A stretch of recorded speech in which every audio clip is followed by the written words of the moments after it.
Hello, good morning, and welcome to Daybreak Extra on Trust TV. It's a beautiful Saturday morning out here in the nation's capital, and we're here to bring you nothing but the very best of everything. I am Ibrahim Yusuf. And of course, we have a lot of things going on the show this morning. We're going to take a look at the ASU strike and, of course, take a look at the front pages of the papers and, of course, bring you so much more on entertainment as well. Well, I'm not alone right here in the studio. I have my co-host here with me. Co-host? Yes, co-host. No, I'm no longer your best friend. No, we were 2 steps away from being best friends, and now we're co-hosts. Well, I've missed your presence on here. That's what you said. No, I'm Well, you didn't look for me. I looked for you. I'm very sure. Rosemary, good morning. Good morning. Good morning. It's a beautiful Saturday. Thank you for joining us here at Trust TV. My name is Rosemary Bassi. All right. Well, together we will be rolling on Daybreak Extra this morning. And just like I said, we have a bumper package talking about the ASU strike, looking at it from different perspectives. We have guests in the studio that are going to help us discuss that as well. And then we'll take a look at the front pages of the newspapers and bring you so much more when it comes to entertainment. Take a short break right now. And when we come back, the program continues. Stay with us.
Welcome back to Daybreak Extra on Trust TV. We'll now jump straight into the looking at the front pages of newspapers this morning, and we're going to begin with the Daily Trust newspaper. It carries this major headline: Nigerians consume 2 billion liters of petrol in 28 days. Now, that's quite a lot, and it carries this riders. Product volume worth 333 billion naira.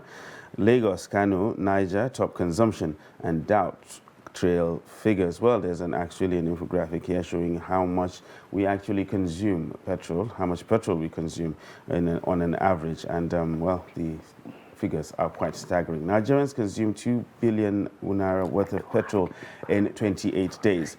How ICPC uncovered 1.8 billion naira stashed in military contractors' Abuja home. That is another story carried on the front page of the Daily Trust newspaper. Details of that can be found on page 7. Rape for food, inside story of Benue sexual violence victims. That story is on page 5 and 6. Make quite interesting reading there. Quite sad as well. We're ready to correct our mistakes, says Marlon Zaidu. That's talking about Kannywood on page 11. And now let's jump into insecurity. Bandits abduct 22 farmers, burn tractors in Abuja. That story is on page 7 of the Daily Trust. And talking about politics, which is the in thing, Electoral Act, Supreme Court strikes out Buhari's application on page 7. Now, lots of talk has been made about the presidential candidates and running mates and placeholders and all that, but not much attention has been paid to potential first ladies. So Daily Trust is actually looking at that. Meet Nigeria's potential first ladies. That is on page 25 of the Daily Trust newspaper, and I think it will make quite interesting reading when you look at the situation. So when we dip into the newspaper proper, we will be able to analyze and give you lots more other stories concerning other very interesting ones as well. So if you are interested, kindly pick up the Daily Trust newspaper to take a look at the stories that we actually have. So, Rosemary, I think this story concerning the consumption of petrol. I mean, like 2 billion liters. That's a lot. You know, coming here this morning, I saw a queue, and I was so scared because I'm just wondering, how are people surviving? They're just going through the motions, I guess. Yeah, and you know what, how come we consume? I mean, I'm not surprised we consume that much fuel because we don't have power. And power has been bad in the last few weeks. Exactly. But 2 billion liters, that's a lot. It's a whole lot, and considering the fact that there is scarcity. I know that's just fuel. We're not speaking of diesel. Of course, that's petrol. That's petrol. Yeah, we're just talking about petrol. That's a lot. They need to look into it. I mean, I'm not even sure how, what do you call it, how people are managing, because then are people buying to keep, or are they buying to actually consume? Definitely, you know, some people will buy to keep because you don't know when next you're going to Yeah, have but storage access of to fuel it. is not even safe. Well, that's a risk that people think they have to take because at the end of the day, you don't know when you're going to get your next fix. You just said you saw a queue that was like a queue mile was very long. long, very Exactly, long. that was like a mile long. So how a lot of people actually believe that okay, fine, if I'm an opportunity to get it, then I should be able to keep it for as long as I can, so that I don't have to go and face those rigors all over again. Well, it's something that I think should be looked at, and hopefully we might find something inside. But the problem is there's lots of finger pointing and back and forth concerning who's responsible for this and who's responsible for that, and it's really quite unfortunate that we find ourselves in this kind of situation. So let's roll to the next newspaper and look at the front pages. And on the front page of the First News Saturday paper, we have Electoral Act, National Assembly floors Buhari as Supreme Court dismisses suits. The lead story reads, 2023 polls, INEC seals Lawan Akpabio Umahi's fate. Rider excludes them from senatorial list, vows not to recognize imposed candidates. We have another story here that says Abiodun's government didn't receive 37 billion naira road refund from federal government, says Ukubadejo. I remain authentic SDP Guba candidate in Ogun, says Osinowo. Gunmen kidnapped 22 in Abuja. 2023, Tonto Dike nominated as Rivers ADC governorship candidate running mates. India 2022, Flamingos draw in Group B for U17 Women's World Cup. We have another story that says Tinubu's running mate, Northern Group opposes Muslim ticket, roots for Lalong. Obi's presidential bid could lead to bloodless coup, says Charlie Boy. Organ harvesting, what Ekoremadu's wife told London courts. And then the last story here says anxiety as US Supreme Court ends right to abortion. Quite interesting headlines there. Very, very actually. Yeah, we'll take a closer look at them, but now we'll go further and look at the Saturday Independent newspaper, which carries this major headline, 2023, why there'll be no female presidential candidate. That is the major headline on the Saturday Independent, and it comes with these riders. Female politicians have been cowed. Bowed at Dr. Akinyude. And rejected bills deny our exposure, says Raliat Abdul Salam. While still talking politics, 2023, APP threatens to drag Tinubu to court over alleged irregularities in documents. That is another story on the front page of Saturday Independent. How federal government, states, local governments shared 680.783 billion naira in May 2022. That is as federal revenue allocation. Barely 3 hours after organ trafficking charge, Wikipedia updates Ekweremadu's profile. Well, that was quick. Very quick. Yeah, so if you want to find out how they did that, it's on Saturday Independent. Supreme Court strikes out Buhari Malami suit against new Electoral Act. Late Osinachi Nwachukwu for burial today. Now that's something else. A story that has made the rounds a lot. I was watching the other day on the news, and her sister was testifying in court. It was just a very, very sad thing. Personally, I feel like when people die, even though you have to investigate the cause of their death, it's better to just get it quick and done with, because you're just dragging the memory that should have rested. Yeah, well, the trial is still ongoing, and I just hope that at the end of it, they'll find some sort of closure. You know, Is there really closure from all of this? some sort of closure. Some sort, like Exactly. you said. You can't really say that you'll have complete closure in situations like this, but at least some sort of closure, knowing that maybe justice has been done in some capacity. That is something that will give you some comfort. At least for the family. Exactly. That's for the family, and know that it's quite difficult to deal with situations like this, most especially someone, a loved one, being taken away as violently as she was. It's quite sad. Well, she is going to be buried today, and that's on the front page of the Saturday Independent. We'll look at the next paper now. Coming from The Nation Saturday, we have ICPC recovers 267 million naira cash from Abuja property of military contractor. Electoral Act, Supreme Court strikes Buhari Malami suit, reps Atiku hail Apex Court judgment. We have a lead story here that reads, British varsity bans Ekorimadu over organ harvesting allegation. We have a rider that follows, teenage kidney donor entered UK with passport of 41-year-old. Another story that reads, Lawan Umahi Akpabio out as INEC releases senatorial candidates list. We have riders that read, APC has no candidates for Yobe North, Akwa Ibom North West District. Tinubu, Atiku, Kwakwanto, Obi, others make list of presidential candidates. Another story here says, defection. PDP National Assembly caucuses intensify lobby of aggrieved lawmakers. South-South APC leaders pledge to deliver zone to party. Kwakwanto meets Wike in Port Harcourt. Buhari, Tinubu, Lawan, others hail Bajamila at 60. He's 60. I wouldn't take him for 60. He doesn't look it? He looks maybe mid-50s. I wouldn't say he's clocked 60 yet. Well, he actually is. So we'll move on to the Punch newspaper right now, and it carries this major headline. Southwest PDP demands Senate presidency, Secretary, SGF and party chair from Atiku. That is on page 4 of the Punch. Carries this riders, ex-vice president, party may offer speakership, party chair positions after victory. Atiku, team working to strategize to win zone, others say aid. And another story here, still talking about politics. Tinubu, Lawan, others hail Gwamila at 60, Sanwo-Olu 57. Obi Kwankwaso yet to agree on presidential candidate and running mate. That's LP NMPP Alliance panel submits report. That's a story on page 4 of the Punch. Alleged organ trafficking, Ohaneze prays for Ekweremadu, wife. Sans call for caution. That is on page 17. Well, that's a story that's creating quite a sale.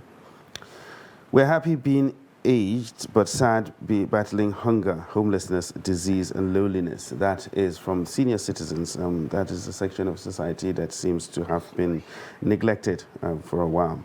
Family suspects foul play as Akwa Ibom man dies after meal with lover. And we can't say she is responsible, say the police. Quite an interesting story there. Is on page 24 of the Punch newspaper. I want a judge to confront me, won't stop wearing traditional worshippers' attire to court.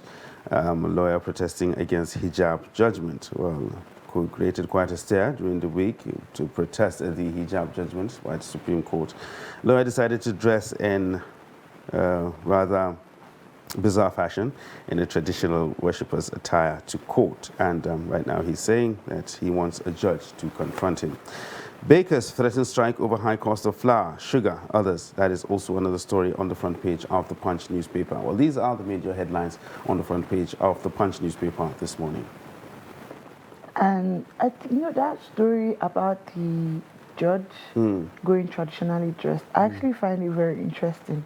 Okay. Because just the other day, I was telling someone that it's easy for everybody to be shouting Muslim tickets, Christian tickets. And it would just be funny, one day an Ifa worshipper will come and ask for presidential, seat or governorship Yeah, well, or senator. they have rights as well. Yeah, But they but are citizens. that's what I'm trying to say, that we focus on these two other religions, forgetting that people actually have other things they practice here. The thing is, should we what? focus on religion? Should No, we religion be a shouldn't. parameter for whatever it is you try to do? And No, I think when you talk shouldn't. about competence and talk about elections, Yeah. and talk about things that you need, I think competence should come first.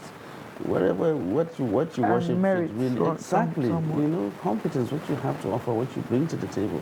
That's what we should really concentrate on. Well, that is something that we should be able to look at, and I think, well, as our democracy grows, and, most likely these things Freedom of expression will not be issues. Well, still rolling on with the front pages of newspapers. We're going to look at the Guardian newspaper right now. Supreme Court throws out Buhari's suit against new Electoral Act. Well, that is on page 2 of the Guardian newspaper this Saturday, as the major headline, actually. Other news, Niger Delta leaders demand republic for region. Wow, that is quite an interesting one. For that, pick up the Guardian. It's on page 4. I have no house in Wuse, no bulletproof cars, says Buratai. Well, that is on page 4 of the Guardian newspaper. Inspector killed as gunmen attack Kogi police station. Talking about insecurity there. So, stakeholders knock APC over unlawful substitution of straw poll winners. That is on page 7 of the Guardian newspaper. Moving down to the bottom of the page there, we'll see why police officers defy IGP's order to disband checkpoints.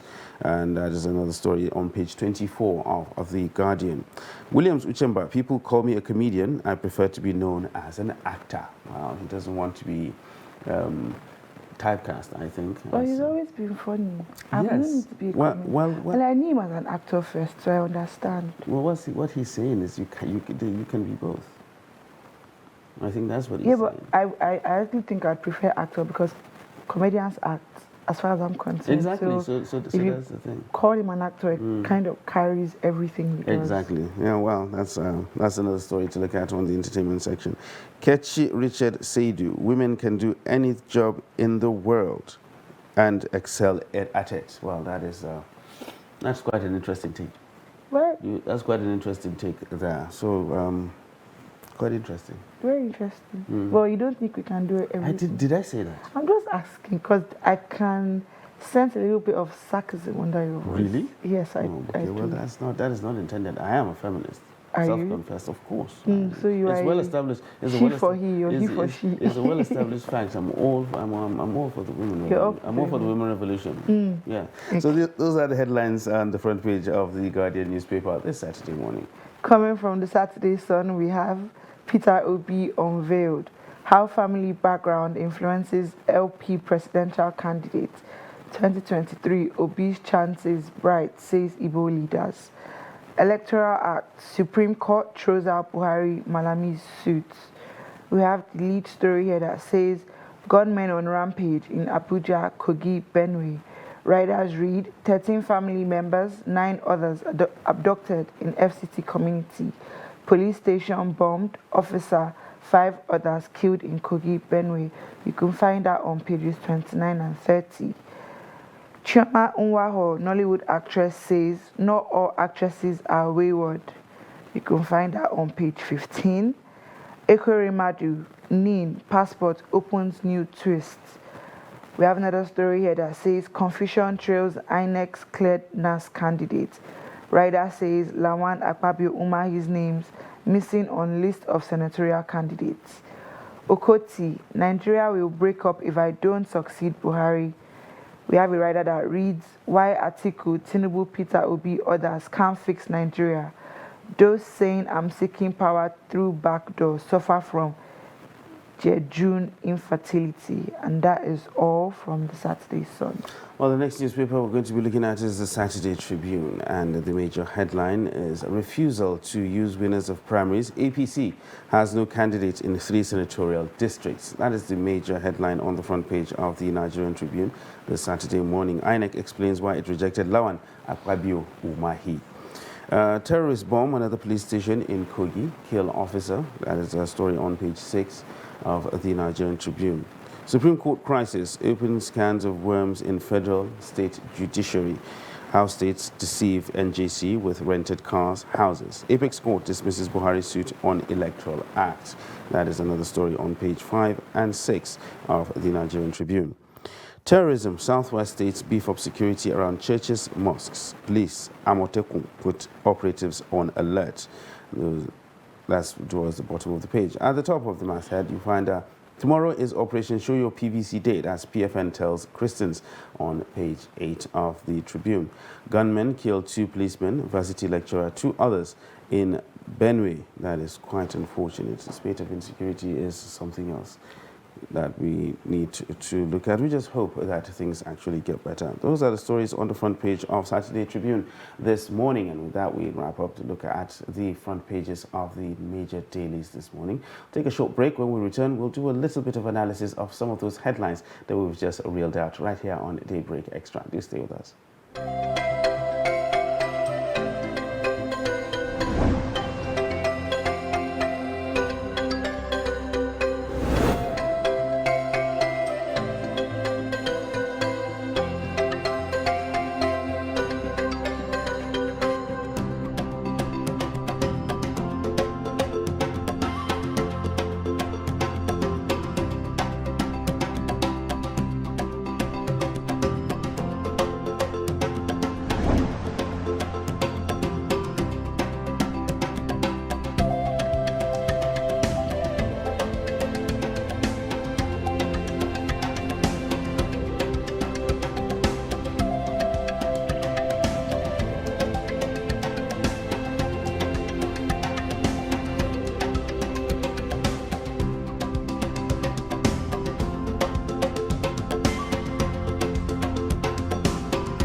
Welcome back to Daybreak Extra on Trust TV. Well, before we went on that break, we just reeled out some of the headlines on the front page of major dailies this morning. And we did look at one of these major headlines as on the front page of the Daily Trust, that Nigerians consumed 2 billion litres of petrol in 28 days. That's just a little under a month. And the volume is quite staggering. And the value of that volume is like 33 billion naira. That is the much that was spent on petrol. I do stand by the last rider. Doubt trails figures because I'm scared. Okay, you doubt the veracity of the figures? I don't even know whether it's doubt or fear. Exactly. Well, it could be that, because it is it's quite scary. Because my question is, if we are consuming this much, can they keep up with supply? They are not keeping up with supply. That's why we have queues. No, I did hear there's a rumor that the reason why there are queues, most especially here in Abuja, is because of the rate at which fuel is being sold. That's what Really? a driver was telling me. Yes, he said if you go out scared So to what? filling stations where so they sell at 200 above per liter, there's no queue, but there's fuel. But then the So, filling stations that have queue are the ones that are still selling at 165. so what you're saying is that the fuel is available. It is available. Okay. Yes, that's why you can't see black marketers have access because they pay more to get access to people. If they know you're going to pay 165, they might as well just make you wait. Well, that's the situation right now. Well, we do hope that things, whether there is availability, whether it's price, I just hope that these queues actually disappear and lots of people don't really have to suffer to get petrol. While with consuming 2 billion liters of petrol in 28 days, it is quite scary. The story, not the story that caught the eye on the front page of the Daily Trust this morning is rape for food, inside story of Benue sexual violence victims. Now, this is is a quite a disheartening one when you realize that people have to deal with these things on a daily basis. You know, most of these people, or most of these girls that actually undergo these were victims of insecurity. They have been chased out of their homes. They've lost with everything that they have, and then at the end of the day, when they're trying to when they're trying to make ends meet, at the end of the day, they come out to get food, and then stuff like this happens. And it says that the person that was interviewed was actually 3 months pregnant. My question is, did this happen at IDP camp? No, really. It was she went to the farm. Yes, and then she was accosted by 3 men and raped, and now she's currently 3 months pregnant as a consequence of that.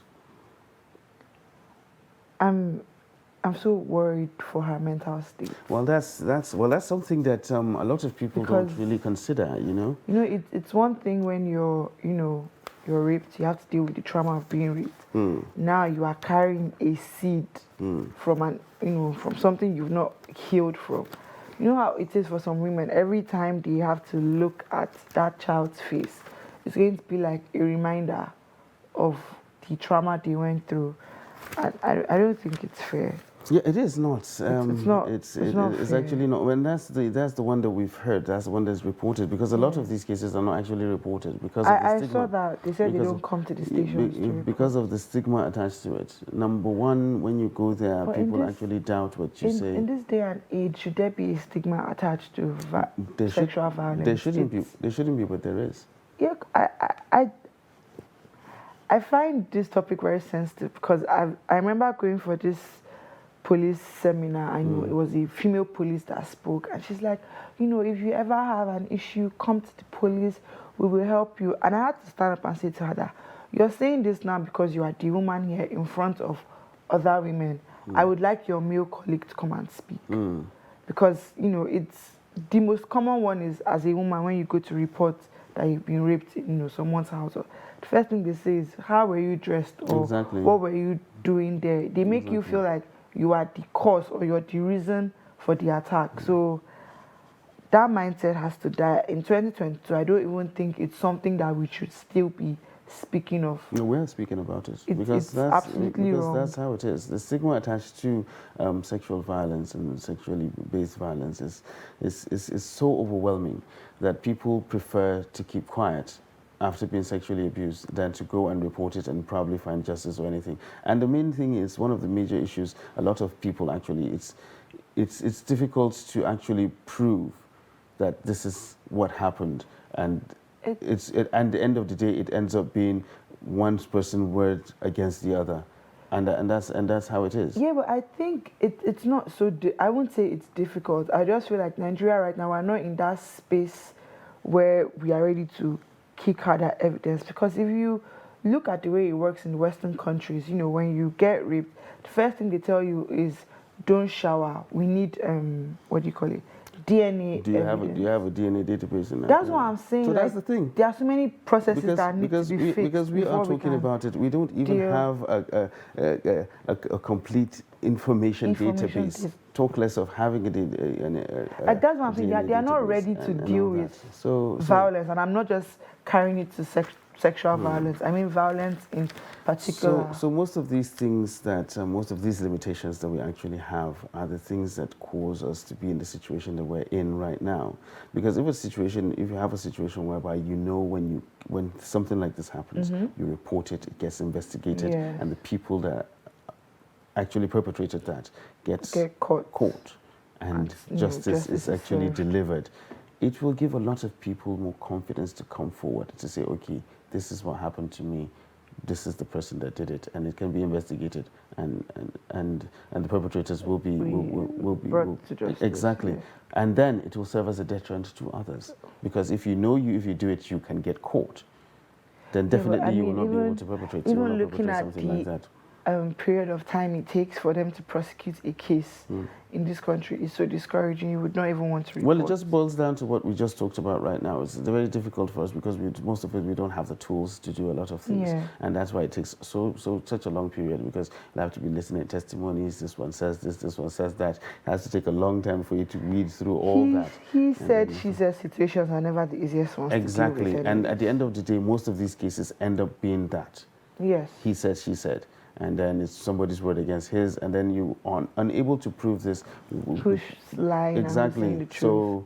So it's quite different, and it's quite difficult for people like that. I just hope that a time will come where people who go through things like this can get the kind of help that they need. Yeah. Because it's not just about, okay, this person was sexually assaulted, we caught the person who did this, he's in prison right now, and that's that. No, we talked about something very, very important. The person's mental health.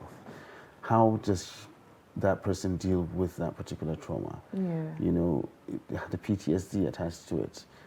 All other things, depression. You know, it's a very serious issue.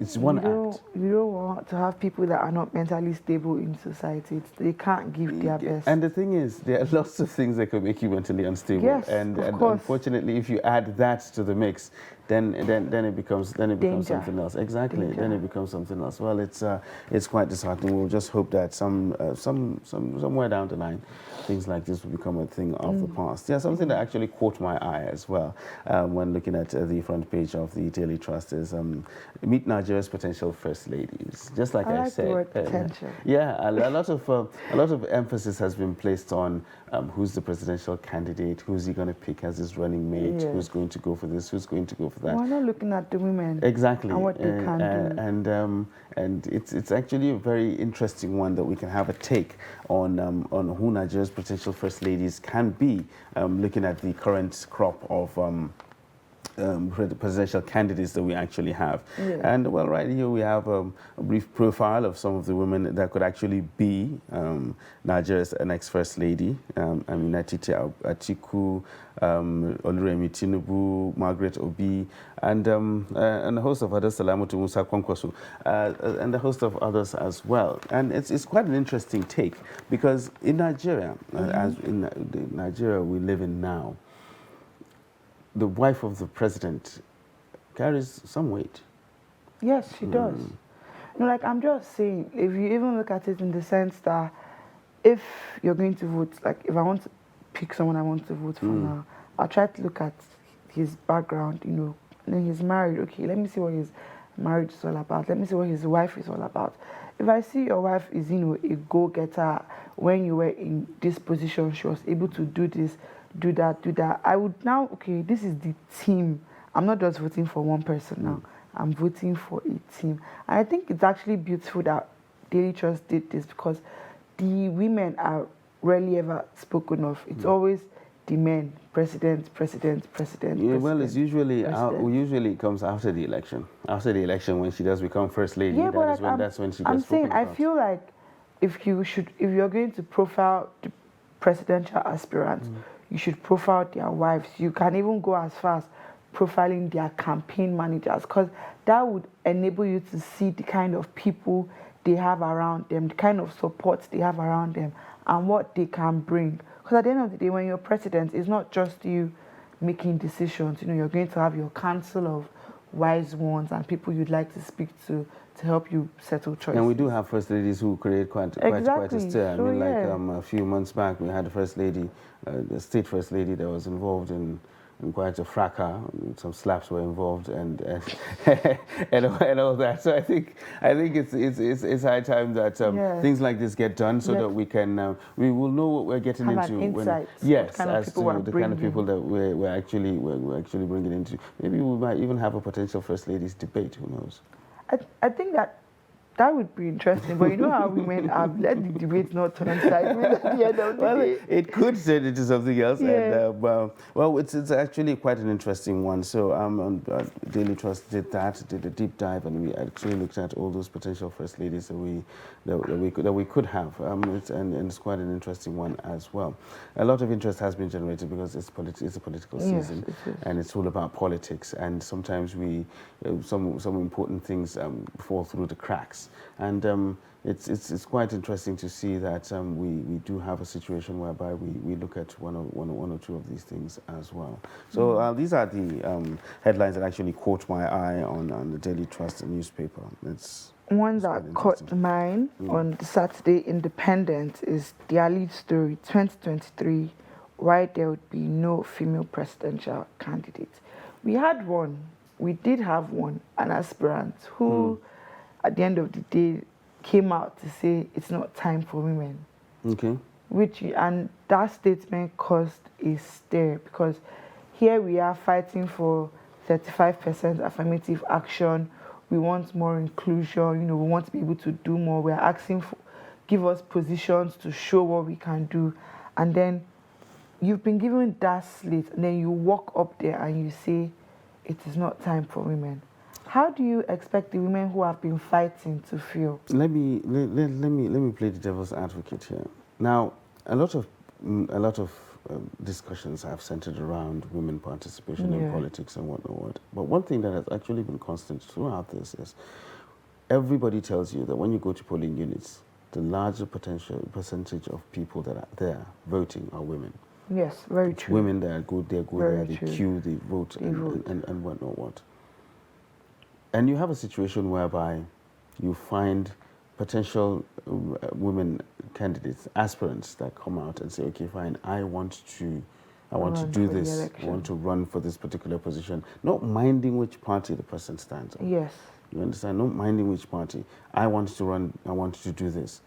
What stops all those women that actually go to those polling units to vote? What stops them from rallying behind that one particular person? Because they don't know the person. They're not doing, you see, how do I put it? Politics is all about market. I feel like politics is all about marketing and advertising yourself. Mm-hmm. Have you seen how many posters, take for example, have you seen how many posters Tinubu has within Abuja? Well, I'm just trying to say, if you say the awareness of a female that, candidate is not there, 1, 2. And who's responsible for that? Yeah, that's what I'm not blaming. I'm not saying like I'm not trying to say it's anyone's obviously we the women still have some work to do, but exactly. I'm just saying the women are not putting themselves out there as hard as the men go. Look at how men do their manifestos and campaign, projects. They go out, they shout, they are, filled with energy. Women, sometimes we just relax. We feel like maybe someone would do it for us, or we don't put in. And there's already that fear of, or that mindset of, why do so much when you know you might not win? Do you understand where I'm coming from? Well, maybe that's the reason why that aspirant that you just talked about said it's not the right time for women. But I'm saying, if you know it's not the right time for women, why did you even take up that position? Yeah, but you've already gotten there. But she came out now. Ibrahim, it's like running a race. And you're talking about, you know who she is now. So if she comes out next time around, you say, okay, fine, I won't vote for her if she comes out next time. Why won't you? Because of what she said. My point is, if you're running a race, you don't decide not to win halfway. So the effort you put in at the back, why did you could have as well just started slow from the beginning and take up that last position rather than getting halfway and then deciding, this is her way of starting slow. At least she came out, she created the awareness for the whole situation. Now if she comes out again, you know who she is. I think, and I don't even think it's her not running anymore that caused the tension. It's the statement she made. Women are not ready. If we're not ready, why have we been asking for inclusion. Well, that's the thing. That's one thing, because you just said it right now, that there's no awareness. The women don't put themselves out there. It's not a question of asking. That's what a lot of people are saying. It's not a question of, okay, we sitting down and asking and say, okay, give us this thing because we are women. Put yourself out there. That is what people are actually saying. Just like you said right now, there's no awareness about it. If you have a female candidate, you don't see posters anywhere. Yes, but there's no I'm manifestos, saying, and if nobody's saying you're anything not like ready that. to do it, do not. What she did, in my opinion, it's like slamming the door on other women. But she came out. Yeah, other women came out too. Exactly, and that doesn't stop them from doing what they want to do. Just because she says she's not going to do it doesn't mean that the next person Yeah, but can't. I don't think that statement was right, because honestly, to show you how bad it was, the the cameraman at the APC event, when she made that statement, he turned his camera to the First Lady's face. And honestly, I wish I had a screenshot of her face.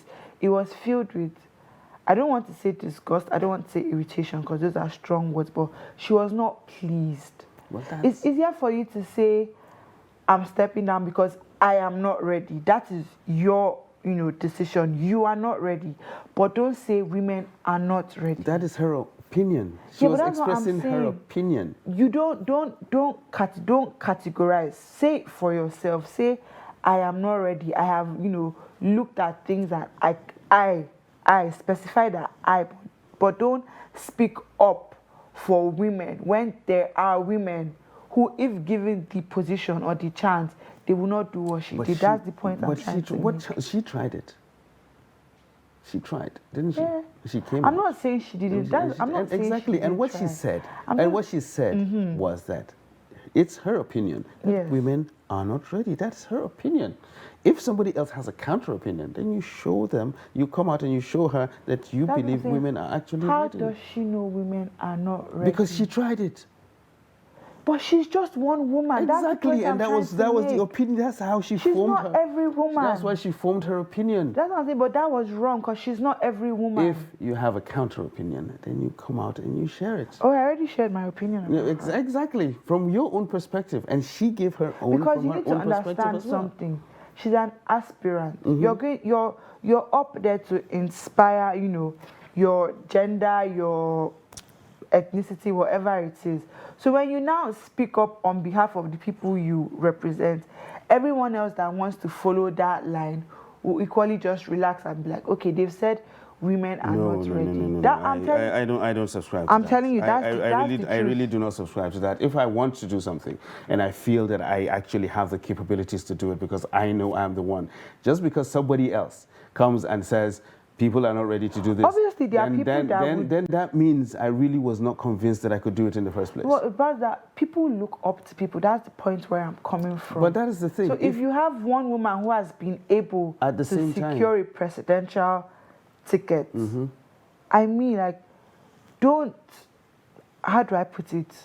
Don't ruin the hope of others that are watching you. That is what I'm Because saying. there are people who would say, why would she say women are not ready? I'm ready. I'm going to go next Exactly. year. But there are also people who would say, think about it. Women are actually not ready. That So means let me just that relax. means she was not ready in the first place. That person that has actually that mindset that okay, because she said it and that means it must be true and that means I can't do it, and that means that Yeah, person but I'm saying, when that you're person in was a not ready. Position to inspire, do that. But Don't if you- let people but down. still, I was let down. You just talked about freedom of Do you know- expression. She was an Yeah. opinion, and she was actually saying it. Well, it's a long debate, and Yes. and lots of things can actually be said about that. Very and true, the main thing is really my take on this is really the women should step up. They should put themselves out there, just like you said.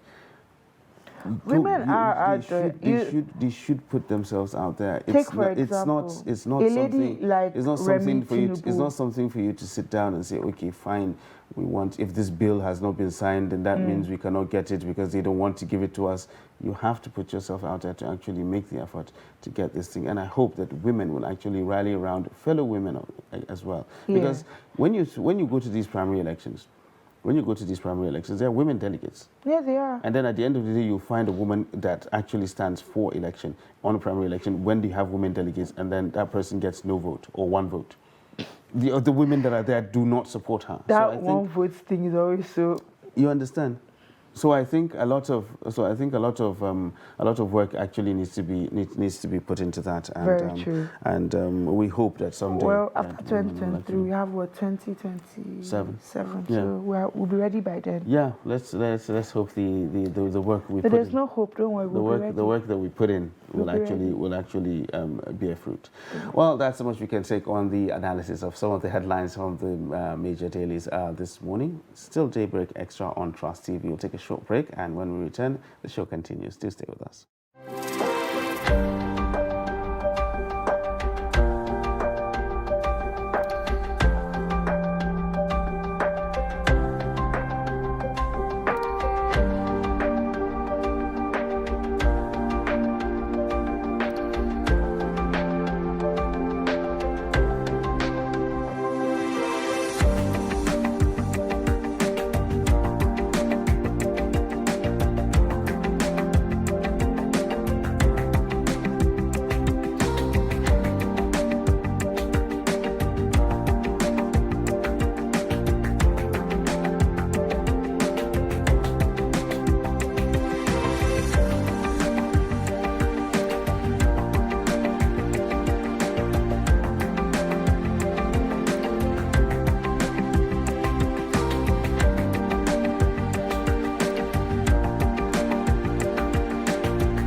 Welcome back to Daybreak Extra on Trust TV. Well, with the beginning of the show, we actually said we were going to take a look at one of the major issues that we have in Nigeria right now. That's apart from the fuel scarcity, the ASU strike. ASU has been on strike for a very long time, since February, and university students have been at home all this while, and it doesn't seem to be any end in sight to this particular dilemma. So we are trying to look at if there's any way forward, if there's any way out of this particular situation. And right now we're being joined by the National Chairman of the Academic Staff Union of Universities, Professor Emmanuel Osodeke, who will actually give us a little bit of an insight as to the situation as it is on ground right now.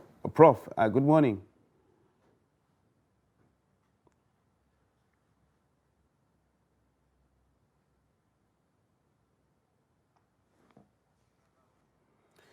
All right, so we seem to be having some audio issues. We'll try to resolve that, and then we'll connect with Prof so that we can have an insight as to what's going on with the ASU strike, because a lot has been said.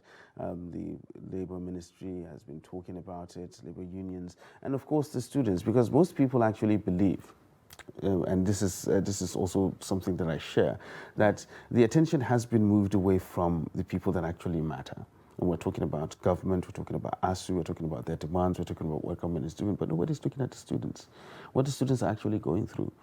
You know, they've been at home since February. If I'm out of school for 6 months, honestly, I don't think I would go back. Not because I do not want a degree, but strikes are, you know, and there are events that seem to occur very often. So if you're out 6 months, you're supposed to be in school for what, 4 years?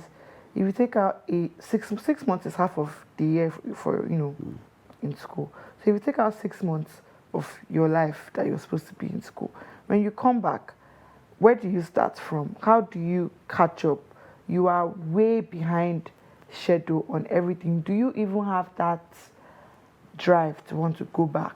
No, definitely the drive won't knowing be there. that maybe in the next month or in the next year, ASU is going to come again with their demands, and you might miss out on another 6 months. Because there's actually no guarantee. Yeah, that's my question.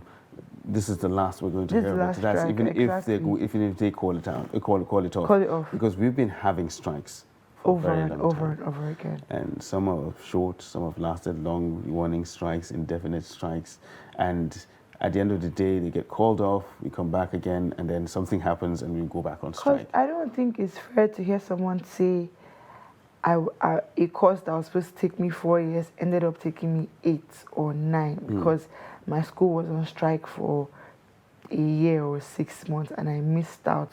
So by the time I know the funny thing, they don't look at it in the instance of, take for example, lecturers, because those are another important people in the whole of this dilemma. Imagine a lecturer who takes up a job, with a private university, and his contract doesn't allow him work with a federal university. Now, when school reopens, those students under that lecturer would have to wait until the school can find a replacement. If they don't find a replacement, do they graduate without that course? If they do graduate without the course, is the student complete without that course? Like, things could actually happen in the 6 months that they've been on strike. It's not just, the problem is now bigger than ASU and federal government. If students say they don't want to come back to school anymore, you're going to have lots of people working without degrees. Because offices that are meant to employ people that have certain skills, they can't find them anymore because people can't afford to go to school. Because that's what I'm saying. What we're actually saying is that there's so much attention has been placed on other aspects of yes, this, like, whereas they made the people that we're there for, or the people that they should be there for, because ASU, it's made up of lecturers. Yeah. They actually teach. If there are no students, who do you teach? You teach yourself. You understand? The federal government is supposed to be for the people. The students are the people. If the students are not there, then you don't have no people. But lecturers are the people too when you think about it. They are the people as well when it comes to the federal government. But when you're talking about school, then we're talking about the students. Yeah. They are there for the students. You know, it's only in Nigerian universities that you actually go and you find students queuing outside a lecturer's office while he's there, probably watching TV or reading the newspaper, and they're waiting for him. And then after they wait for like 2 hours, then he comes out and he says he doesn't have time to see anybody. Yes, come back tomorrow. Exactly. You understand? Whereas it should be the other way around. You are there for the students. It's not the other way around. But I don't know what the sort of mentality that some of these lecturers actually have, that it's the other way around, that the students are there to serve them. Personally, I think it's because they are not, as human beings, if you want, aside having passion to do something, if you want to be able to do more, it's nicer when people give you incentives. You're inspired, you're pushed to do more. I feel that's the problem with the Nigerian public education sector, because look at it from the private sector. You can't find that happening in a private university. You know why? Because the lecturer is being paid well. He's being paid to, focus on his students, teach them. If they come to you, they have questions, you answer. So you believe Nigerian university lecturers are not being paid well? Federal universities, no, I don't think they are being paid well. It's one of the reasons why they're on strike. I won't be surprised. They're not being. Look at it. Why do you think many of them, if given the opportunities, opt to go to private universities or even private secondary schools to teach? But if you're not willing to do the job, or if you feel that the pay is not good enough, then why not leave? That's what I'm saying. Instead of you staying there and pouring out your frustrations. Exactly. Yeah, it's not that student's fault. Yeah, but then that's the thing. It's going to be a continuous process. It's not the student's fault that you're not being paid. It's not his fault that you're not being paid well, because he's not the one who pays you. So why will you unload your frustration on him? Imagine having a recurrence of teachers who come, they are not satisfied, they leave. Exactly. It affects the students. Then having those ones who are not committed, staying with them, putting them through the grinder, that doesn't affect them. The problem is just too much, honestly. So that's the thing. All right. So right now I think we have resolved the audio issues that we actually have, and I think Prof is back online now. Prof, good morning. Good morning. All right, it's nice to have you here with us. We just want to look at the current strike action embarked upon by the union. What is the current situation right now, sir? The situation is that the strike is still ongoing. We have met with the government negotiation team. I reached some issue on agreement. They were supposed to come back to sign that agreement, and that's what we're waiting for now. So, if going by by what you said, does it seem like there's the end is near for the strike action? Prof, can you hear me? Yes, sir, I heard. So what I'm saying is that from what you said, it seems like the end is near.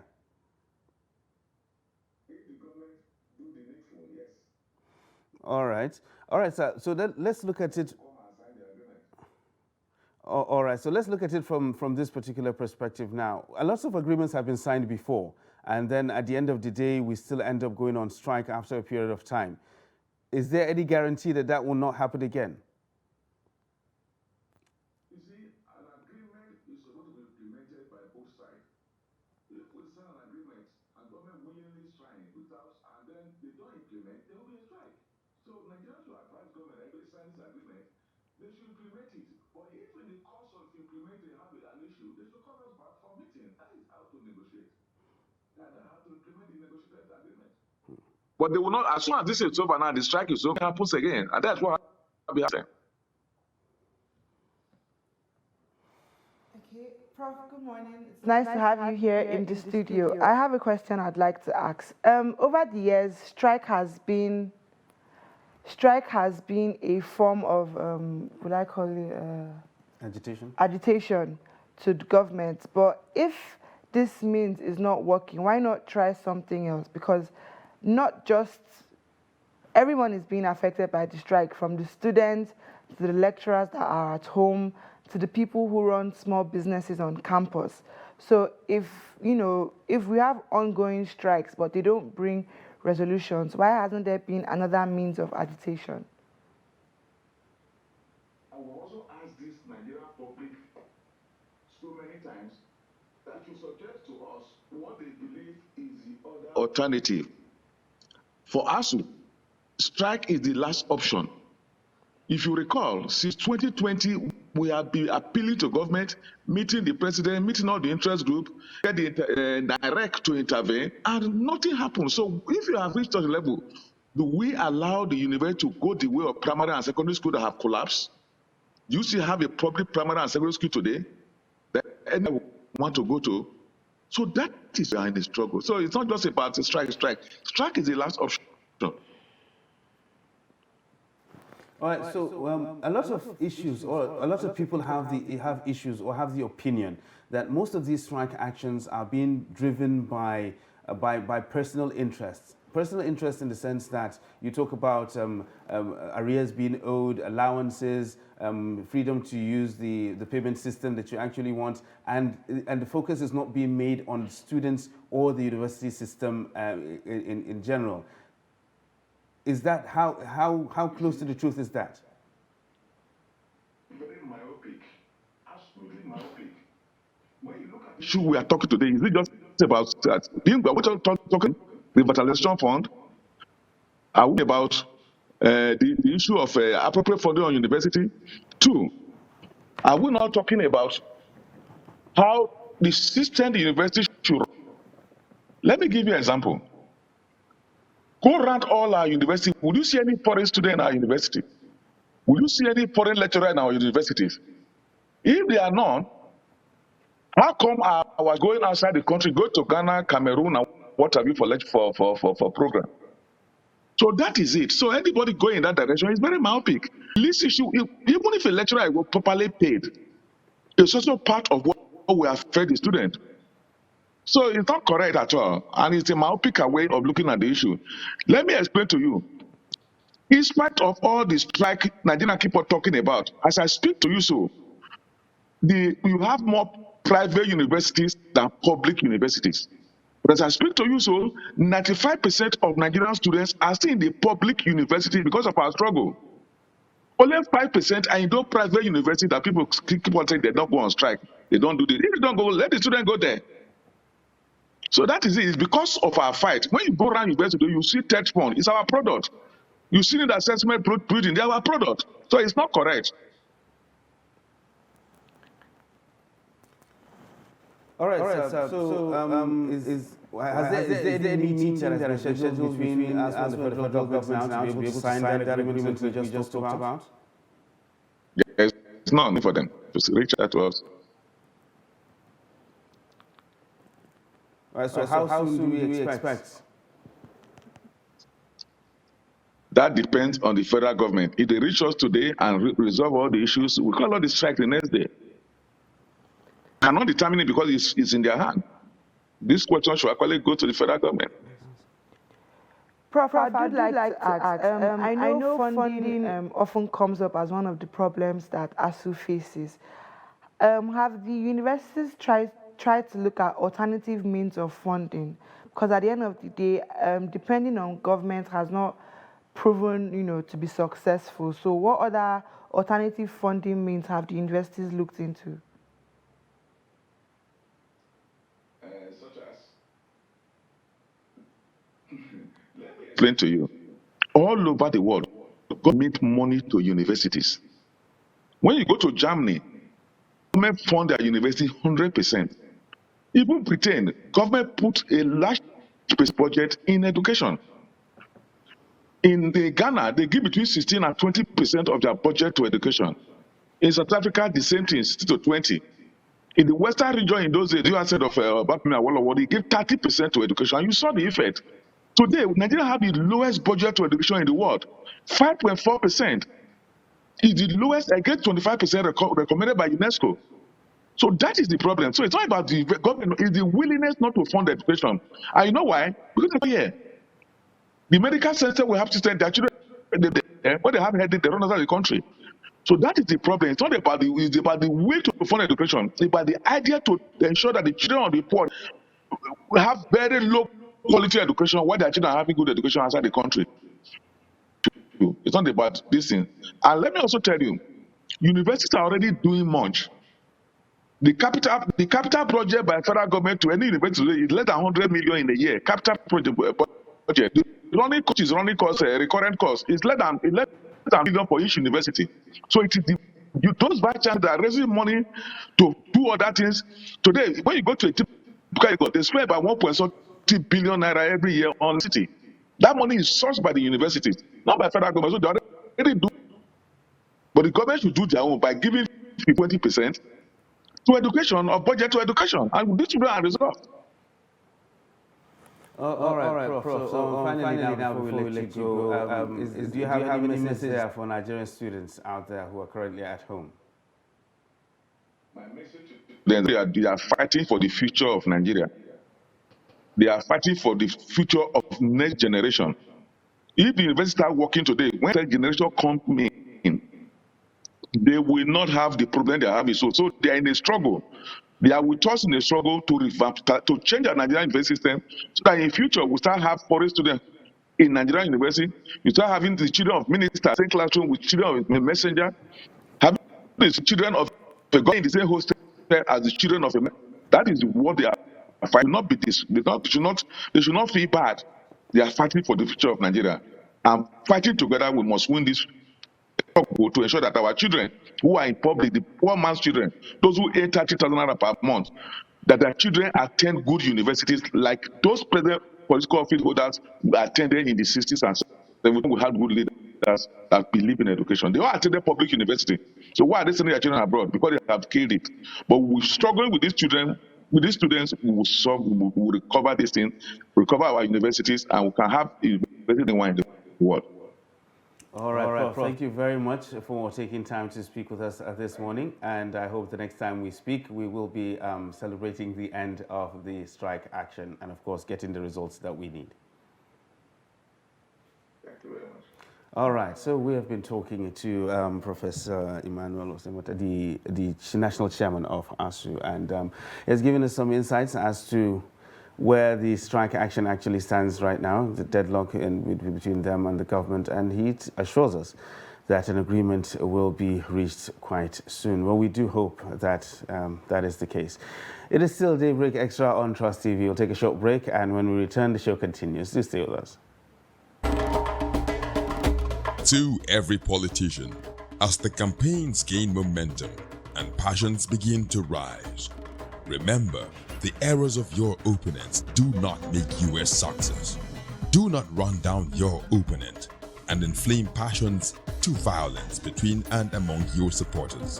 What counts is what you plan to do for the electorate and how you intend to relieve the sufferings and bring succor Nigeria is in dire need of patriotic leaders at all levels. Leaders who will make national development their priority.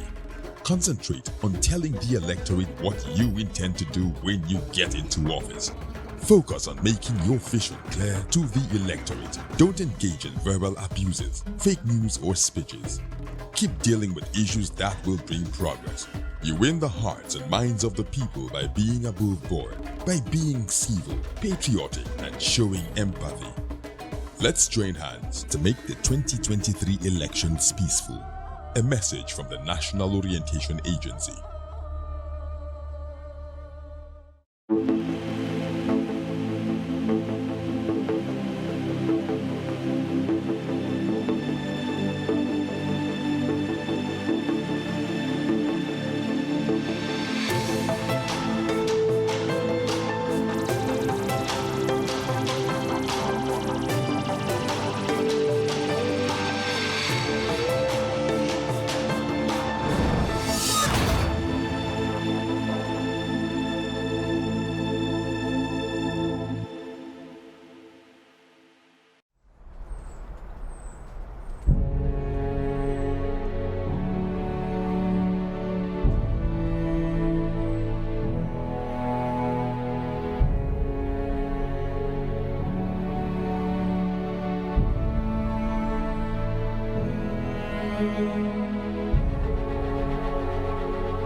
Welcome back to Daybreak Extra on Trust TV, where we're still examining the current ASUU strike that is going on right now. Lots of students are at home, and we just spoke to the national chairman of ASUU, and he's given us his own perspective of how the strike is going. But right now, let's see how the other half lives, because just like we talked about earlier, there are parties that are involved in this. We have the federal government, we have ASUU, and then we have the students. Which I believe, in my own personal opinion right now, they are the most important people when you talk about this kind of situation, because they are the ones who are most affected. They are the ones who are at home, have been at home since February, and they want to go to school. That is just the simple thing that they are saying. So right now we have a couple of students right here in the studio to give us their own perspective. We have Mohammed Ahmed Marafa. He's Secretary General, West African Youth Congress, and Jonah Eledi, who's a former National Financial Secretary of the National Association of Nigerian Students. Gentlemen, you're welcome to Daybreak Extra. Thank you so much. All right, so let me start from Jonah. We heard what the national chairman said of ASUU, that they are fighting for your future. Do you actually feel as if your future is being fought for? Well, thank you so much for having us. In this issue, NANS is always 50% with ASUU, okay, and 50% on our own. Why I said that is when you talk about what they are fighting for, we can see the outcome, which is TET fund, just as he said. Okay. If you go to public tertiary institutions, especially the universities, most of the buildings and everything is being done by TET fund. Yeah. It's as a result of the struggle ASU and NANS did that gave birth to that. But when it comes to the issue of an allowance, things that has to directly do with the lecturers now, I think they are sometimes being too rigid or too greedy, if I may use that word, on government. Sometimes when you talk about infrastructure, funding, yes, the education is being underfunded by the federal government. Just as he said, Nigeria is funding education with 1 digit, which is quite unfortunate. UNESCO gave a standard of 26% of funding education. You don't need any special intervention. If Nigeria today will revert to the recommendation of UNESCO to give education 26%, we don't need any intervention from TET fund, ETF, or any other person. Yeah. Because if you look at the total allocation of budget for every fiscal year, 26% is good enough to fund everything that has to do with tertiary institutions. So what we should be fighting for now is the funding, not the increment of this or increment of that, because it's not sustainable. By the time you start requesting that, okay, comparing your income with the private institutions and what the public institutions are getting, when you retire from private institutions, there is no retirement benefit or pension. Yeah. But the lecturers, the professors now, their retirement is 70 years. After 70 years, if God give you long life, another 20 or 30 years, federal government will still be paying you. So where the comparison is coming from? So what ASU and the NANS should be doing is to mount pressure on the central government to fund the education sector enough that it can take care of the infrastructure aspect and also the monetary aspect when it comes to benefit to the lecturers. So this is where the issue is. This is where it has always been. And I think there was a missing link from the founding fathers. Because when you look at 60s, 70s, and maybe early 80s, education was attractive. Very. When education is attractive, you don't need to tell somebody to go to school because everything is being taken care of. For a primary school pupil that sees his contemporaries going to school, they eat their breakfast there and lunch, definitely he will not go and start. If you look at the streets now, most of the children begging, they are looking for what to eat. If you provide that meal for them, you give them the necessary equipment for them to go to school, they will not go out to the street because most of them will beg you for food. So that's quite an interesting take on it. So, Mohammed, let me ask you now. We did speak about incessant strikes that have been going on. And I even asked the national chairman that, okay, we've gone on strikes before, agreements have been signed before, and we still go on strike. Is strike the right step to take? Do you actually believe, is it sending the right message? Yeah, I think of such.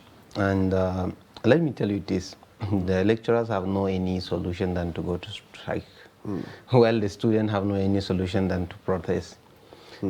Based on what is happening now, but like what my colleague said, at times, to me, I even look at it as, like now, if you will talk out there, the major issue is the 2009 agreement. And among the major issue that they were discussing is there is what they call UTAS, the system that they want the government to use in paying them. And let me tell you this, cut me anywhere, if the government today will adopt this system, the next thing that you will hear, they will start shouting about their payment. But the only solution that I know they have for now, yes, is a strike, and they don't have any solution. But to be a student, this strike that they are going is seriously affecting us. Yeah, I at times blame them, but I blame the government much more than them because of why. You can't be in government for about 6 or 7 years, be negotiating on 2009 agreement for 5 times without bringing a good solution. I, as Mohammed Ahmed Marafa, if I will be in that position to negotiate with them, if I see my soldiers cannot come out with an adequate result, a good solution to this problem, I will invite them. Let's sit by myself. And what is affecting us again is politics. You know, so much of the times when we're discussing critical issues that has to do with this country, before you realize politics will just come and enter. What will it take now for this to end this strike? What will it take us to say that, see, what resolved this issue in 2009? They brought someone outside from the government of the past government and brought him on the table to be the link and made him to be the minister as of that time, just to come and serve as the link. So the only solution that the lecturers are having is strike. So, and the only solution to me as a student, if I will advise this government, there are two ministers that were being served as the link to discuss this issue, cannot resolve it for the 5 times. Let us withdraw, let us drop them and bring new faces that we think they have did well in the past. So on the issue of funding, I had earlier asked the ASU chairman, you know, funding, government funding, is there any other means to these funds coming in? Maybe research programs to attract, because I mean that's what a few of the private universities they run on. Because at the end of the day, if we're being honest, from what I've seen, you know, looking at other countries and the rest, it's not easy to manage free education. I think if you look at, we don't need to even go far. This TED fund is not federal government project. Yeah, it is a program that all the companies that we are having in Nigeria will just like drop some percentage of what they gain. In either their sales or their income. So already there is another way that is funding the school. And secondly, alternative, you can't just have two. There needs to be. Normally they why say should we even have, as a country like Nigeria, why should we have another alternative with all the resources that we are having? Yeah, but I'm just saying, you know how they say when you look for a solution in one place and it doesn't come out, you go to another place to look for it. And we don't need to. That's what I'm trying to say. The issue there is that the basic funding that's supposed to be coming from the federal government is not coming. And the alternative, which is the TED fund, is already there. That is what is sustaining the schools. So let's go back to the basis. Let the federal government, it is called Federal University of so State University. It's owned by those governments. If they know they cannot fund those schools, why do they even start it in the first instance? And secondly, the facilities, whether we like it or not, the population is fast growing. A university that used to contain less than 5,000 now has more than 30,000 students. So a lecture theater that's supposed to be accommodating 50 students is now accommodating 250 or 500. At the end of the day, you see students going to school with mat in tertiary institutions or sitting on stones. Some are standing by the window. So, and that reduced the level of productivity in the students. And these are some of the things, as NANS then, when I was in government, we were challenging. When the ASU started accounting things, the student is a student, we asked, when it comes to research and finding solutions, what is our lecturers doing? In the whole of the country, we have a lot of professors. Yes, we do. We have a lot of professors who we can't see physically their research work. In the school I attended, my undergraduate studies, even to get a sachet water that the university community can now survive on or can live on, it wasn't functioning very well. So we have to have private sachet water companies around the school community, owned by private individuals, that were running very okay. But the one that was owned by the school has shut down. So these are some of the mismanagement we're talking about. All right, we're talking about mismanagement and talking about negotiations and all that. do you have any idea whether or not NANS is actually part of the current negotiation going on between the federal government and ASU? Do they have any representation? They don't. Yes, I was And these going are to some of the ask, issues. does ASU These are speak some of with the the issues. student unions when they go on this strike? And There was a time, Yes. I know it was very viral, the NANS president had a fracas with the minister. These are some of the issues. You cannot go and be negotiating on my behalf while I was not there. Yeah. It's not possible. At the end of the day, that is why it's always lies that always cover another lie.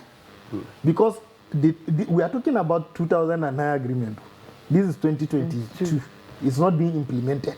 After this implementation, I bet you the ASU will start renegotiating because it's already 2022. They will need a review of that Yeah. agreement. Well, So So they've not what we even are saying reviewed is, it yet? if you want to talk about the students have leadership. Let Yeah. there be a representation. We also have things that will tell the federal government and the ASU that will be a solution, a permanent solution. But when the platform is not given, all you do is to sit at home. When they finish what they want to negotiate, they will tell you to come back to school. Or maybe they assume that they already Now, know what you the problems mentioned are. something on level of productivity. Yes. As a student being at home 6 months of strike, where is the will to go back to school after I am 6 telling you, months, the moment after school 1 is resumed, a lot of schools will start exams directly. These are some of the Exams? yes. Did they give you handouts These to are read some of as the you were on things the strike? students are fighting for. You cannot, as a lecturer, the student has been out of school for months, just resuming to give him a two weeks or 1 week review and Yeah. tell him to go and write exams. When he fails, you started to talk rubbish.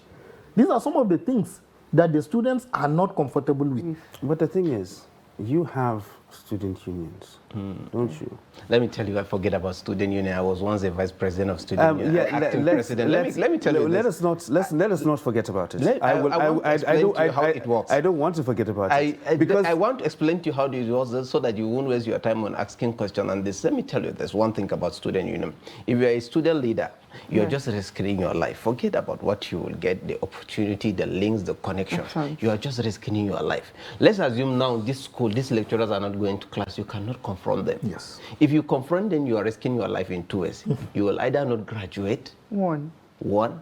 or either they will even find a way of sending you out of the school. Removing you from your post. Yes. But we're not talking and about look one at this. person. Come to this. Look at this. And secondly, if you try to come up with a protest, the next thing that you will end up seeing yourself in DSS office. So it's either you dance to their tune as a student leader inside your school. No, you the keep only quiet. student leaders that are having like their immunity or independency is only the main national bodies. That's all. All right. So you had your say. Let me have mine. Okay. The students. We're not talking about one person here. One person is not student union government. Yeah. I can't come here and say I'm the student union government and I'm going to go and confront lecturers and get rusticated or get suspended or even expelled. It's a student body. That is why it is called a body. With every student in that school is involved in that.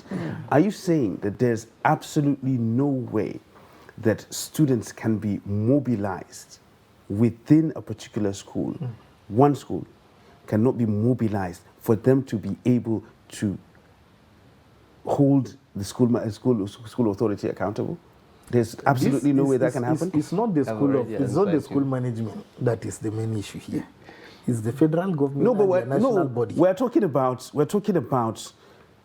going back to school and then starting exams. exams. Can't we say we are not doing it? Yeah, but he brought up an issue of protest. He just gave you an If I gave you if the right students answer, sir. if the students say we're not going to exam hall, nobody shows up for the exam hall. bet you there are skeleton schools, universities that just resume, and ASU are trying to give them sanction as the main body. Likewise, the students. When you have the student leaders now, there are always leaders leading a particular team. Yes. When you have the student leaders leading the whole, you cannot go and arrest the whole students, but they identify those student leaders. So now, out of fear, Are you going to risk your future? That is why. Are you going that to is risk why- your future because of the school management? But the thing is, you put yourself out there to say, okay, I want to do this. Yes. And those students, I just want to know, I have already elected you. I've already answered you. I don't want to go deep in that, but Those students elected you to represent them. Yeah. It's just like me We coming elected the central coming government out right now. We to elected say, the state governments to fund education. Let's hold them responsible. If I come out now things are going normally and say, I don't think I there want will to be be issues. president, Yes. and you guys rally around me and you elect me as president, and then a foreign let me country cite an invades example us of and- myself. Don't go far. not- Let me cite an example of myself. When I was the vice president, I don't used to go on the same lane with my president, because he is more closer to the dean student affairs than the student, while I'm more closer to the student than the dean. So the only thing that I have is for me to forget about the student union government and concentrate on my education, because I see nothing is moving the way I wanted and the way I believe the student wanted. So this is what is happening. I think I answered you. And you didn't indirectly. create instead of Yeah, but Ibrahim, that's looking for change, you one left? thing I think I understand from what he it's two said. things. It's two things. I finished my school without having a spill.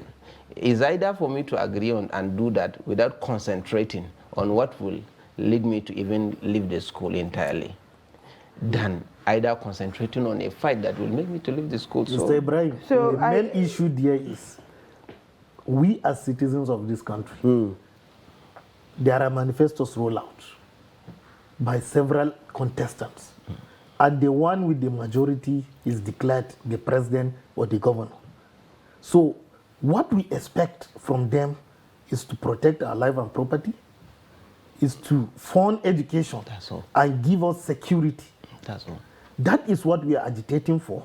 Let there be funding. When everything is moving smoothly, the lecturers are receiving their pay. Let me tell you, some of these lecturers are frustrated. I Because told you. because if you look at where they are staying, it's nothing to write home about. If they compare themselves with maybe their Private. students that are lecturing in private schools, they shed tears. So sometimes they bring down the frustration on the students. That's not an Told you, excuse. incentive. You understand? That is So not an excuse. Doesn't Let hurt me to talk be of with this. I'm not lecturers. doing that Let me excuse. talk I'm of telling you this. practically what Let is me talk happening of in the this. country. When somebody is earning well, he will give you. He will give you well. I mentioned it You earlier. I understand? told When you. the environment is conducive like this studio now, you can't tell a child to be productive. He will. Yes. Because there is air condition or free ventilation. Yes, there's When you light. have everything chalked up, somebody cannot even take notes. He's keeping book on his laps. How do you expect him to be productive? When the hostels are being chalked up. When I was in the university undergraduate, it used to be 4 per room. It later turned to be 8 per room, and the money doubled. Now, as I'm talking to you, it's more than 10 per room. People are lying down like sardine. So it's just quite unfortunate, the state of education in Nigeria, and we That is do it. hope that Very all unfortunate. these agitations that we've been agitating for actually bring some benefits to us, Yeah. and we hope that education will be where we want it to be. Thank you very much, gentlemen. Thank you so Mohammed much, Ahmed Mr. Marafa, for Ibrahim. coming Thank and you. joining Hi, us. Flavinos. Thank you very much for coming on Thank the you, sir. program. Wish we had more time so that we can dissect these issues and go Yes, even 'cause deeper. there's But so we much. hope subsequently we can be able to do that, and maybe the next time that we meet, we'll be celebrating something different. Thank you very much for coming on the show. All right, it's still Daybreak Extra on a Trust TV. We'll take a short break, and the show continues after this. Do stay with us.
To every politician, as the campaigns gain momentum and passions begin to rise, remember, the errors of your opponents do not make you a success.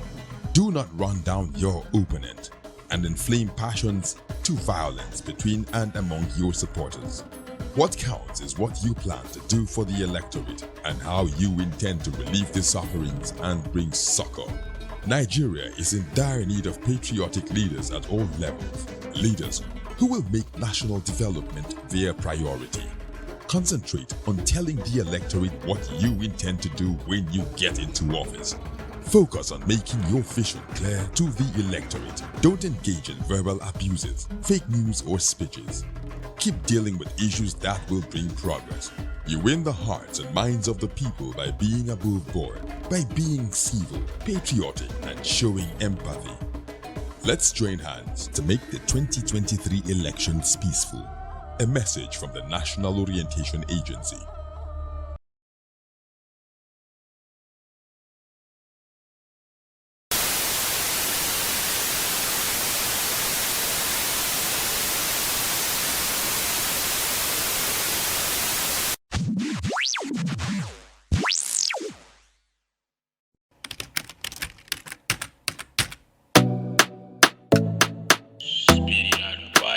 Yeah. Oh no, no, no, no. Yeah. Space of Gaga. Oh no, yeah. Now show them carry paper. Sit down for a table. Then they share the money that is meant for the people. Now show them carry paper. Sit down for a table. They share the money that is meant for the people. It dey pain me, it dey pain me. The way corruption don't enter my people. Hey, it dey pain me, it dey pain me. The way our heart is so full of evil. Yeah, yeah. I am not talking about the man at the top. Also talking about the ordinary man on the street. Then give him small banana. Make it share for the people. Only him.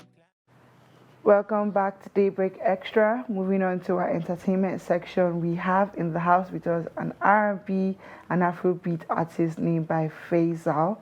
He's in the studio with us to share his journey so far. Welcome. Welcome. Thank you. Thanks How for are you having me. today? I'm fine. Well, I liked your video. Thank you so much. Do you also like animations? Because I can see you used animations. for the video. Yes, we just tried doing a visualizer for it. So tell me, how has your journey been so far? You know, being an artist. How's that like for you? Well, it's been good coming up from the whole struggles and everything, being in school, graduating. But I was able to work with managing my time for school and music, which some African parents I know don't really like the idea, but I was able to pull through, and I'm done with school now. So yeah. When did you pick up music as? Will you say music is a passion for you? I think, well, it's a passion to me, but I think it's more like my lifestyle. I've been doing music since, let's say, a decade now, but officially recording 2013. But even when I was in primary school, which was like 2, 3, 2, 4, I was already writing lyrics and miming songs like that, yeah. So you do R&B and Afrobeat? Yes, I do. Why that particular genre? Well, I grew up listening to more of R&B music, and that was what inspired me. The whole rhythm and blues, the sound. I got playing the acoustic guitar just to fit into the sound and so, yeah. Okay, so you play as well? Yeah, I play as well. And you write your own songs? Yeah, Do you have like an album out? Or? Yeah, I do. I have a mixtape album, which I dropped 2017. It's on Audio Mac. You can just Google it or search Lack of Attention. Yeah, it's a mixtape album. Then I also have a single now, Shut Down. It's available on all platforms, Apple Music, Spotify, and so on. Yeah, so as an artist, I'd like to ask, how important are streaming apps to you, like Yeah. AudioMac, Apple Music? Okay. What role did they play in, bringing you to the spotlight? Because Yeah. take, for example, in Nigeria now, I don't know, okay, well, I'd say apart from like people in, let's say, Yes. between 20 to 30 that have Yeah. Apple Music and Spotify registrations, people don't really, True. I can't imagine telling my mom pay Pay. to listen to I get you. music. So, yes, so like how important are streaming apps for your Yeah. work? Okay, well, streaming apps for like the past 6 or let's just say 5 years in Nigeria, they have become the main stuff now that artists usually get for revenues. So back then, like 10 years ago, you wouldn't really tell anybody, go on Apple Music and stuff. I think in 2017, when I was even trying to sell my single, I had to literally beg all my friends to go on Apple Music to download or buy or just stream. So usually if you have like 1 million streams, you get paid like some few thousands of dollars on Spotify. Yeah. Are you serious? Music Wow. is actually becoming very lucrative now in Africa. Yes. Yeah, and that's why you see there's so much emphasis on AudioMac. They have now even set like a base pushing African artists. Yeah. Right. So you do Afrobeat. Yeah, I do You say you Afrobeat. grew up listening to R&B and yeah. Afrobeat. Yes. So who has been your inspiration within the Nigerian movie industry? Okay, music for the industry? Nigerian music, let's just say Banky W. Okay. Then yeah, that's where I got the whole R&B vibe. Then Wizkid has been my good. So, Then let's just say I like Asha too a lot. Asha, yeah. So have you had any collaborations with any other artists? Actually, I'm on this songwriting platform. It's a freelancing platform, Fiverr. Whatever talent you have, you can make. So I just bagged my first international collab with an artist in the US. Okay. His name is Keynotes. Okay. Yes. So the single will soon be out 4th of July. Yeah. so have you ever thought about writing songs for other people since you're good at Yeah, actually, that's how I even got this gig. Okay. He hit me up to write a verse for an Afrobeat song he was doing. So after I sent my verse over, I think he was just in love with it. So he decided to have me on the song. Yeah, that's how I got the feature. Yeah. I find that to be very, very Okay. So how has it been? Because a lot of people believe that for you to succeed as a musician in Nigeria, you have to be in Lagos to actually make it. Yeah. But you're based here in Abuja. Yes. So how has it been? Well, man, it's been tough to stay in Abuja, and to be honest, the music business is not so appreciated here. Permit me to use that word in Abuja. So basically, it's more in Lagos. Even when I was having my NYSC last year in Ibadan, I was opportune to go to Lagos, go for some events. The love there of coming artists, even if you're not there, like you're well appreciated there. Yeah, so. Yeah, so have you thought of maybe doing something that can drag awareness to Abuja artists? Say maybe collab with a few of them to do like some kind of headline show or concerts and events, Because I mean, people are always saying Abuja artists are not known. I feel like people will not know you if you don't put yourself out there. Streaming apps are not enough to bring business. So have you ever, thought of doing something that large to bring recognition to yourself? Well, I've given it some thought at some point, but actually the finances are some major key. We have to have more sponsors to put us on and put this event together. Yeah. A majority of the artists really doing well in Abuja now, like Psycho YP and some other artists. Teiwa. He's someone I've been to Bantu Studios before. I haven't really had the opportunity to meet him because he was almost always in London. So, yeah, but maybe one time, I will. So do you do live shows? Yes, then I perform live then. Predominantly here in Abuja, we don't really get so much of those platforms to perform live. Yeah. Okay. Yes. All right. So you told us some of the people you looked up to and listened to their music and whatnot. And apart from them, is there anybody within the Nigerian music industry that you would want to work with? Yes. For now, actually, if I can get a collab with Wizkid, man, that would be huge. Everybody wants to work with Wizkid, and you just so Yeah, amazing true, to man. see. Wiz, but actually, I've always had this track. I want to work with Thames. Even before Thames got so famous and everything. I did a cover of Mr. Rebel in 2020.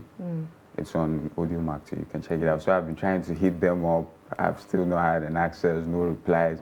And before you know, she was poop, poop, poop everywhere So on SN. you missed the chance there. You missed it. Yeah, bro, we're still hoping. Yeah. So I want to ask, as an upcoming artist, how important is it to have like someone managing your affairs, you know, from your finances to people giving you endorsements, having shows and all that? You need good management, man, because an artist can do all the work. It's like you getting slots for interviews, for shows, your logistics here and there. So management, like, they are very important for you. Yeah, so. So do you like have a manager?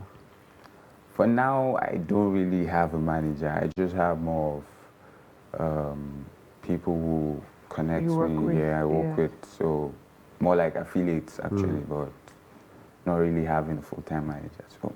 All right. Well, Faisal, it's been very nice having you on the show, and I hope the next time that we meet, we will be Listening to your song. yes, and toasting to that collab with Thames. Hopefully. Yeah. All right. So it's nice having you on the show. Still Daybreak Extra on Trust TV. We're taking a short break, and when we return, the show continues. Kindly stay with us.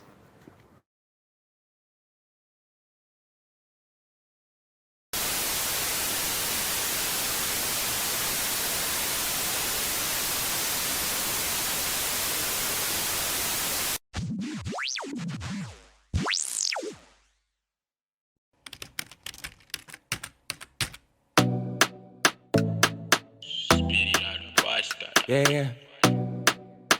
Oh no, no, no, no.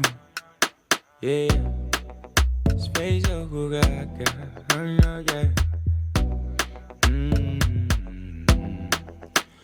Now so them carry paper. Sit down for a table. Then they share the money that is meant for the people. Now so them carry paper. Sit down for a table. They share the money that is meant for the people. It pain me, the way corruption don't enter my people. Hey, it pain me, the way our heart is so full of evil. Yeah, yeah.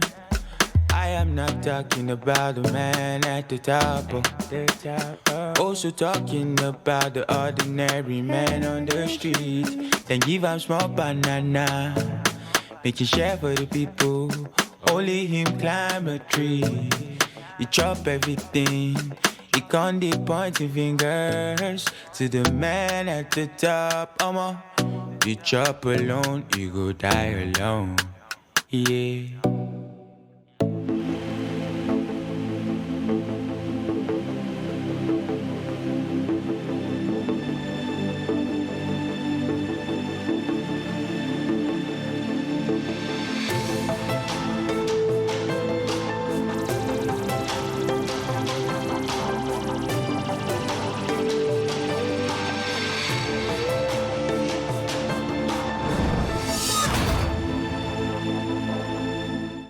Welcome back to Daybreak Extra on Trust TV. We're on the home straight now of the show, and right now it's time for us to look at a couple of stories trending in the entertainment world. This is where Rosemary comes in now. This is where I like to adjust This is your element. Yes.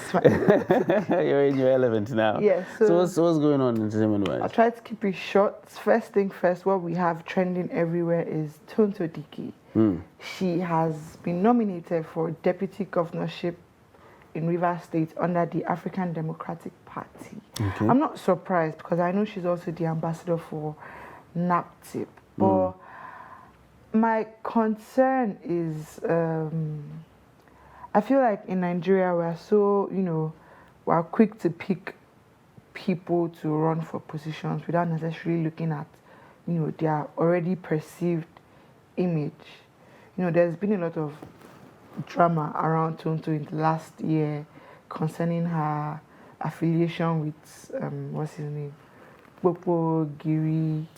Okay. Yes, now I'm just saying, there were some statements that were released about her, and for this party to still take the risk and pick her as a deputy governorship candidate, I find it strange. Plus, she hasn't really held any government position, so how does she just jump to being a deputy? We have to start from somewhere, and definitely before he made that Deputy decision. governor, is that where you start from? Yes, you can start from that. There's lots of people started from being president.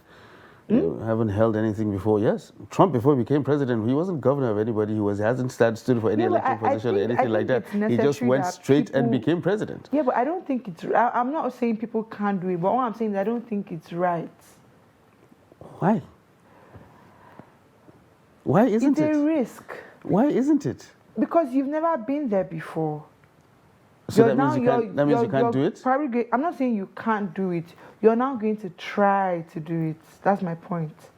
Now, and how sure are you that she can't do it? Besides, if I'm not saying she for can't do him, it. for him to have made that choice, for him to have made that decision, Yeah. don't you think he had made his own research about No, of all the course. controversies that you're talking That's about? what I'm saying. I'm Because saying she's even an ambassador for we, NAPTIP. we so say she's in a show nice business, person.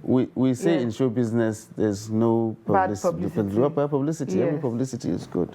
Any kind of But publicity is good. I am actually very happy for her if she wins. Like women are not ready. Tonto Dike is ready. All right. Well, that's let's see what happens with Soto Dike and the rest of Moving it. on, Davido gave a Ghanaian student scholarship to the Adeleke University. I think it's very nice. This is we rise by lifting others propaganda. It's been going well. First 250 million to orphanages. Now he's granting scholarships. I mean, people are even saying it's for clout reasons. But someone came up to say, if it's for clout, then let every artist clout Look for the chase clout, and exactly. put a student in the university. It would, amount It will to actually some good at the end go a of the long way. day. I mean, like it's only wrong if it's not reality, if it doesn't happen. Considering You that we understand? have ASU strike. All right. Yeah. Well, that's actually the much we can take on the show this morning. I do hope you had an enjoyable ride, as we have enjoyed bringing it to you. Let's do this all again next week when we bring you Daybreak Extra on Trust TV. I am Ibrahim Yusuf. Hope to see you next week and hope you had a nice time with us on Daybreak Extra. My name is Rosemary Bassi.